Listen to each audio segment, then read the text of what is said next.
look at the next word, upsilon. This table suggests that the letter's pronounced like U, like in put, but the preferred pronunciation is actually like the German U, as in root, or the French. All right. If you don't speak German or French, you just pronounce it the way the table suggests. Okay. Z is the same sound as the ending of the word Bach. Bach. It doesn't sound like chair, like CH in chair, like the Scottish lock, or the German Ach.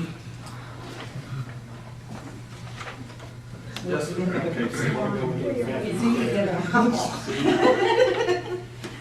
Z. It's not Kai. No, it's not cat. Oh, yes, it's key, yes. What? Okay, Key. just a second. Key, yes. All right, now, please go over the alphabet. I want to encourage you to write the alphabet.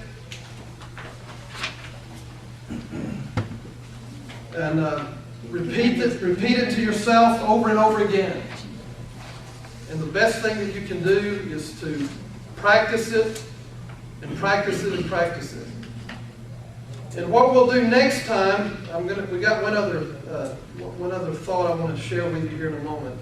But what we'll do next time is we'll begin to look at some words and we'll look at some rules. But it will help you if you want to learn the language. It will help you a great deal to know the alphabet, to learn the alphabet. Please open your Bible, if you have one, to John chapter 1. John chapter 1.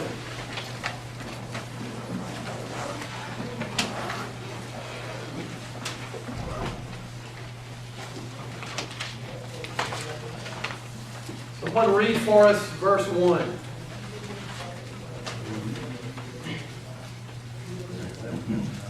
In the beginning was the Word. The Word was with God, and the Word was God. The common word for the word with in the New Testament, actually there are two common Greek words. Meta is translated with, perhaps most often. And then the word soon. Those two words are primarily the words translated with. You'll read this most places. Look, for instance, at John 11. Someone turn to John chapter 11. And look at verse 15, I believe. I read that for us.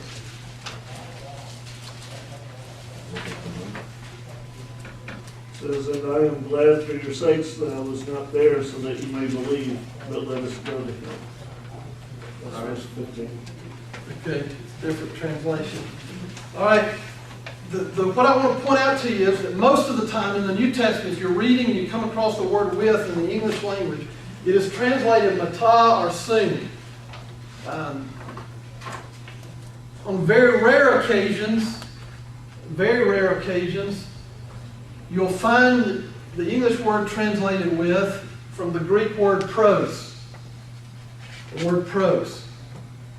The word pros is a very common Greek preposition. It is found maybe hundreds of times in the New Testament. It usually means to or toward. I'm going to this place, or I'm going toward this place. If you read in the New Testament, it says, I'm going to this place, you'll find the word pros there.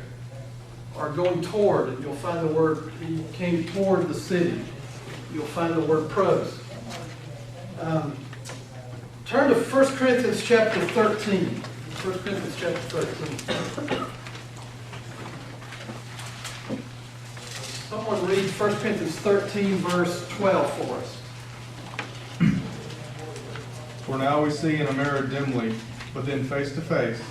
Now I know in part, but then I shall know fully, just as I have also been fully known. Look at the word face, the phrase face to face there. The phrase face to face in the Greek comes from the Greek translation prosopon, prosopon. It means literally face to face, looking very closely with someone, looking very closely at something or someone. Prosopon, prosopon. Pros means to or toward. That's the way it is typically translated. This passage says there will come a day that we will see face to face. We'll be able to see very closely what we do not see now. Now go back to John 1:1 and look at the text again. In the beginning was the Word, and the Word was with God. The word with there is the word pros. Typically that means to or toward. It is the best way to explain when one object or one person is as close to another person as they can be. Face to face. Jesus, in the beginning was the Word, and the Word was with God. The Word was face to face with God. And John could have written just as easily prosopon, prosopon. In the beginning was the Word, and the Word was face to face with God. And there are some who believe that maybe that's what John had in mind, that he just sort of didn't write the whole thing there. But the Word was with God. The Word was to God. The Word was toward God. The Word was face to face with God. Now that's an interesting concept. And if you don't know the word with there, if you don't know that that's not the typical word for with, you won't get the full understanding of what we're talking about there. Is it consistent with intimate? Yes, sir. But that's not even the best part. Here's the best part. Turn to 1 John chapter 2. 1 John chapter 2. This is where, to me, the Greek language becomes exciting. This is where you learn information that you cannot learn by simply reading the English Bible. Not that there's anything wrong with not knowing what we're about to see. But this, to me, is very exciting. Somebody read for us 1 John 2, verse 1. My little children, I'm writing these things to you so that you may not sin. And if anyone sins, we have an advocate with the Father, Jesus Christ, the righteous.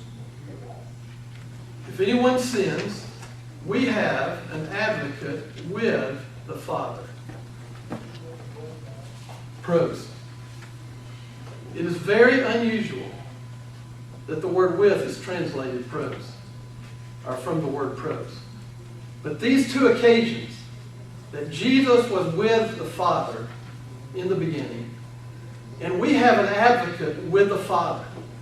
And the point I believe that John is making, by the way, the same John that wrote John 1:1 wrote 1 John 2 verse 1, I believe the point that he is making is that every child of God has an opportunity to be as close to God as Jesus is close to God. Face to face. Prosopon, prosopon. We have an advocate with the Father. You see, Jesus came into this world to draw men closer to God. He knew what it was like to be very close to God. And he provides us the opportunity to be that close to God. That's something you can't get just by reading John 1:1 and 1 John 2 verse 1. That's why I hope that through this study that you will become excited about the study of the language, and that you will come to realize, and at the close of every class, or sometimes in the middle or at the beginning, we're going to look at some words. I want to give you some words that will help you come to a greater understanding.